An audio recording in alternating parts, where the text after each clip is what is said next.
menjalankan sebuah bisnis pada zaman sekarang ini semuanya sudah menggunakan jaringan. Pada tahun 1990, bisnis menggunakan sistem pos atau telepon suara untuk berkomunikasi.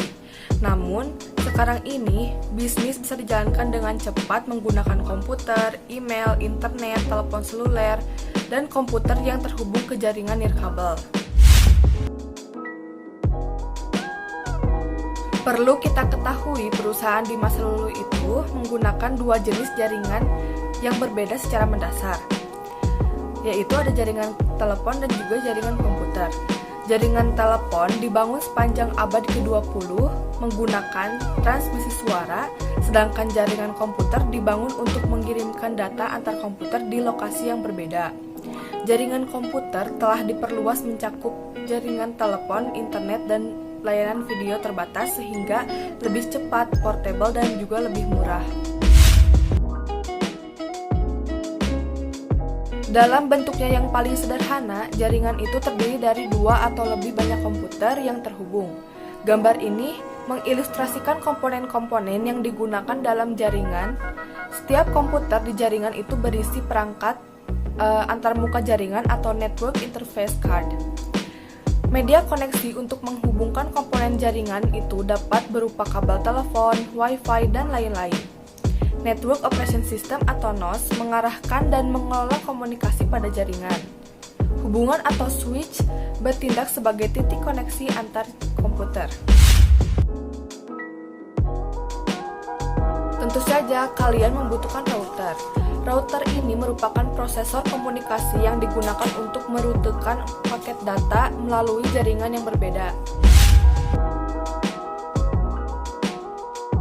Jaringan digital kontemporer dan internet itu didasarkan pada tiga teknologi utama, yaitu ada komputasi klien, penggunaan paket switching, dan pengembangan standar komunikasi yang banyak digunakan. Dan yang paling terpenting adalah Transmission Control Protocol atau Internet Protocol untuk menghubungkan jaringan dan komputer yang berbeda.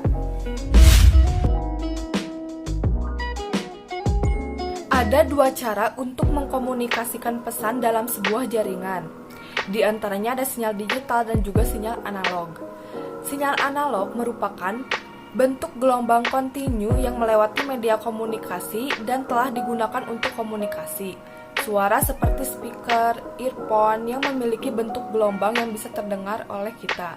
Sinyal digital merupakan bentuk gelombang biner diskrit, bukan bentuk gelombang kontinu. Sinyal digital mengkomunikasikan informasi sebagai string dari dua keadaan diskrit, yaitu ada 1 bit dan 0 bit, yang diwakili sebagai pulsa listrik on-off. Contohnya seperti komputer. Komputer ini menggunakan sinyal digital dan memerlukan modem untuk mengubah sinyal digital tersebut menjadi sinyal analog yang dapat dikirim melalui telepon, saluran kabel atau media nirkabel.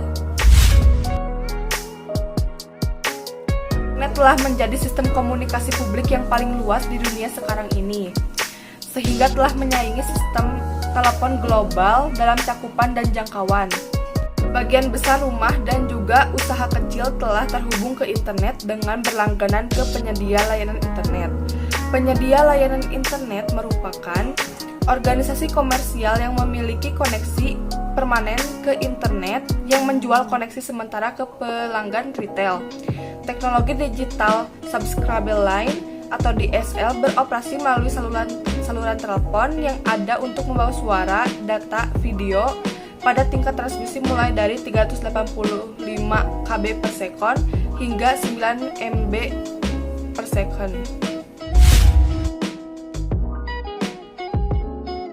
Setiap komputer di internet itu diberikan nama alamat internet protokol atau IP yang unik, yang saat ini merupakan nomor 32 bit yang ditujukan oleh 4 sendar angka mulai dari 0 sampai dengan 255 yang dipisahkan oleh periode. Misalnya alamat IP di Microsoft. Nama domain merupakan nama mirip seperti istilah Inggris yang sesuai dengan alamat IP numerik 32 bit yang unik untuk setiap komputer yang terhubung ke internet. Contoh nama domain itu diantaranya ada .com untuk komersial, organisasi atau bisnis, .edu untuk lembaga pendidikan, .NET merupakan untuk jaringan komputer dan masih banyak lagi. Jaringan regional menyewakan akses ke ISP, perusahaan swasta, dan institusi pemerintahan.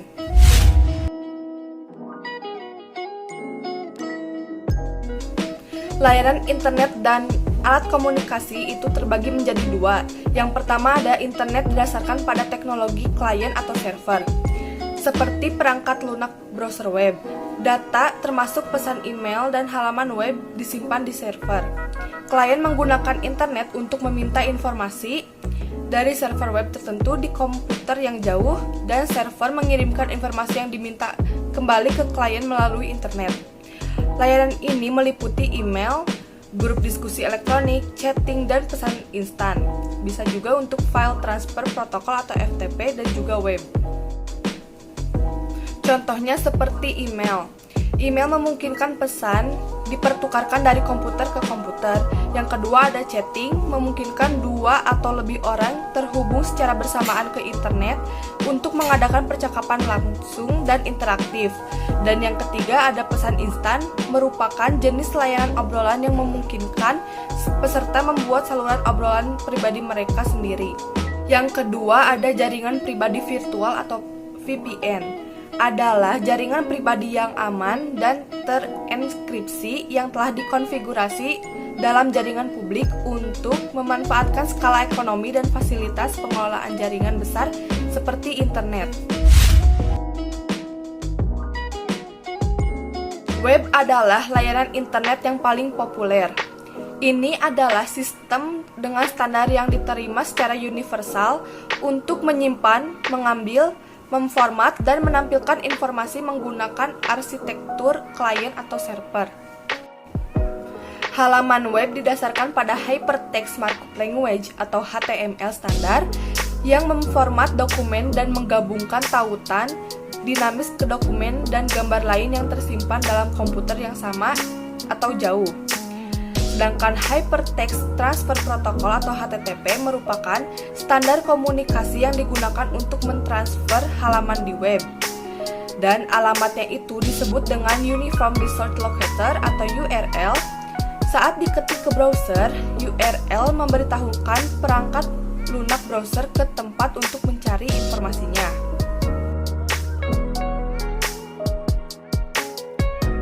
Selanjutnya ada Web 2.0. Situs web hari ini tidak hanya berisi konten statis, mereka memungkinkan orang berkolaborasi, berbagi informasi, dan membuat layanan dan konten baru secara online. Seperti sebuah blog, merupakan situs web pribadi yang biasanya berisi serangkaian entry kronologis atau terbaru dari yang tertua oleh pengarangnya dan tautannya ke halaman web terkait. Situs jejaring sosial memungkinkan pengguna membangun komunitas, teman, dan kolega profesional. Anggota masing-masing biasanya membuat profil, sebuah halaman web untuk memposting foto dan video mereka.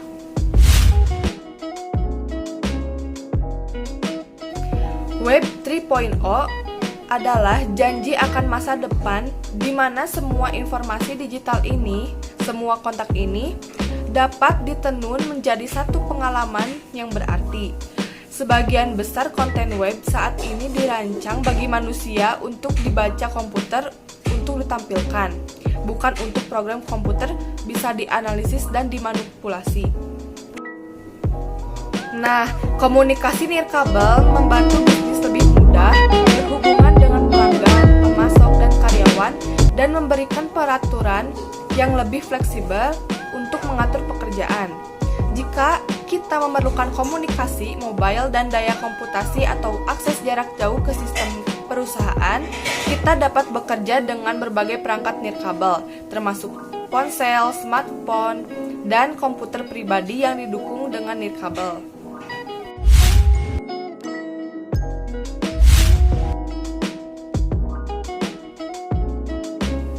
Layanan seluler digital menggunakan beberapa standar yang bersaing. Di Eropa dan sebagian besar dunia di luar US, standarnya adalah Global System for Mobile Communication atau GSM. Kekuatan GSM ini adalah kemampuan roaming internasionalnya. Ada sistem telepon seluler GSM di Amerika Serikat termasuk T-Mobile dan T-Wireless. Jaringan komputer wireless dan akses internet. Berbagai teknologi menyediakan akses nirkabel berkecepatan tinggi ke internet untuk PC dan perangkat genggam nirkabel lainnya, dan juga untuk telepon seluler. Layanan berkecepatan tinggi baru ini telah memperluas akses internet ke berbagai lokasi yang tidak dapat ditutupi oleh layanan internet kabel tradisional. Contohnya adalah Bluetooth.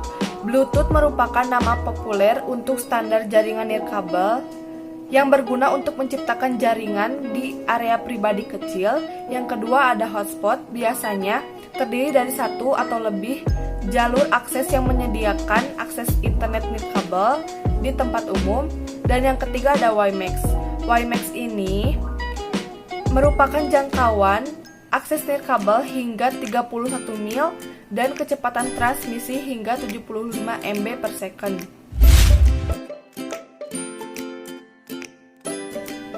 Teknologi seluler menciptakan efisiensi dan cara kerja baru di seluruh perusahaan. Selain sistem nirkabel yang baru saya jelaskan, sistem identifikasi frekuensi radio dan jaringan sensor nirkabel memiliki dampak yang besar. Sistem identifikasi frekuensi radio atau RFID menyediakan teknologi yang ampuh untuk melacak pergerakan barang ke seluruh rantaian pemasok.